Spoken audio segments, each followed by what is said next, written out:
ಲಾ ಮಚ್ಚ, ಹಾ ಬೋರ್ ಹೊಡಿತಿದೆ, ಯಾವ್ದಾರ ಒಂದ್ ಸ್ಟೋರಿ ಹೇಳ. ಸ್ಟೋರಿನಾ? ಕೇಳಿಸ್ಕೊ. ಒಂದೂರಲ್ಲಿ ಒಬ್ಬ ರಾಜ ಇದ್ನಂತೆ. ಅವ್ನ್ ಬೀಜ ಇಸ್ಕೊಂಡ್ ಸತ್ತೋದ್ನಂತೆ. ತುಕ್ಕಳಿ ಸ್ಟೋರಿ ಅಲ್ಲ, ಯಾವ್ದಾರು ಡಿಫ್ರೆಂಟ್ ಆಗಿರೋದು ಹೇಳು ಯಾವ್ದಾರು. ಡಿಫ್ರೆಂಟಾ? ಈಗ ಹೇಳ್ತೀನಿ ಕೇಳಿಸ್ಕೊ. ಈ ಸ್ಟೋರಿ ಹೆಸರು ಸೈಕ್ ಸ್ಟೋರಿ ಅಂತ. ಒಂದೂರಲ್ಲಿ ಒಬ್ಬ ಮೂಗ ಮಾಡಿ ಒಬ್ಳು ಕಿವಿಡಿ ತುಂಬಾ ಒಬ್ರನ್ನೊಬ್ರನ್ನ ಪ್ರೀತಿಸ್ತಾ ಇರ್ತಾರೆ. ಮೂಗ ಸೂಪರ್ ಆಗಿ ಆಡಾಡ್ತಾ ಇರ್ತಾನೆ. ಮೂಗ ಹೆಂಗ ಆಡಾಡ್ತಾನೆ? ಲವ್, ನೀನ್ ಸುಮ್ನೆ ಕೇಳಿಸ್ಕೊಳ. ಮೂಗ ಯಾವಾಗ ಆಡಾಡ್ತಾನೋ ಕಿವಿಡಿ ಅದನ್ನ ಕೇಳಿಸ್ಕೊಂಡು ಓಡ್ ಬರ್ತಾಳೆ. ಕಿವುಡಿ ಹೆಂಗೋ ಕೇಳಿಸ್ಕೊಂತಾಳೆ? ಲವ್, ನೀನ್ ಸುಮ್ನೆ ಸ್ಟೋರಿ ಕೇಳಿಸ್ಕೊಳ. ಲವ್, ಒಂದ್ ದಿವಸ ಹಿಂಗೆ ಮೂಗ ಆಡ್ತಾ ಇರ್ತಾನೆ, ಕಿವಿಡಿ ಕೇಳಿಸ್ಕೊತಾ ಇರ್ತಾಳೆ. ಇಬ್ರು ಪ್ರೇಮದಲ್ಲಿ ಮುಳುಗೋಗ್ಬಿಟ್ಟಿರ್ತಾರೆ. ಅದನ್ನ ಕಣ್ ಕಾಣಿಸ್ತಾ ಇರೋ ಒಬ್ಬ ತಾತ ನೋಡ್ಬಿಡ್ತಾನೆ. ನೋಡಿ ಓಡೋಗಿ ಹುಡುಗಿಯವ್ರ ಅಪ್ಪಂಗ್ ವಿಷಯ ಹೇಳ್ತಾನೆ. ಪಾಪ ಆಕ್ಸಿಡೆಂಟ್ ಇಂದ 2 ಕಾಲು ಕಳ್ಕೊಂಡಿರೋ ಹುಡುಗಿಯವರಪ್ಪ ವೀಲ್ ಚೇರ್ ಇಂದ ಎದ್ದು ಸೈಕಲ್ ತಗೊಂಡು ಗಾಡಿ ಕಿಕ್ ಹೊಡ್ದು ಕುದುರೆ ಮೇಲೆ ಟುಡುಕ್ ಅಂತ ಅವ್ರಿರೋ ಪ್ಲೇಸ್ ಬರ್ತಾನೆ.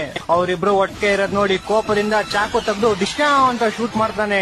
ಆಗ ಬಿಲ್ಲು ಬಾಣ ಹೋಗ್ಬಿಟ್ಟು ಹುಡುಗನ್ ಎದೆಗ್ ಬಿದ್ಬಿಡುತ್ತೆ. ಹುಡುಗಿ ಸತ್ತೋಯ್ತಾಳೆ. ಒಂದ್ ಸ್ವಲ್ಪ ಕರುಣೆ ಇರ್ಲಿ.